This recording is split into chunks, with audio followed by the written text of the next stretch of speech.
Hi, I'm Brad Rellinger with Harbor Sotheby's International Realty. I'm back up here at the Village Heights project in Bay Harbor.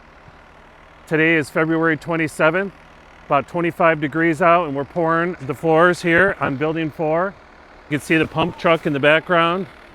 Things are moving along. It's a beautiful day here in northern Michigan. We're excited to get this project back going.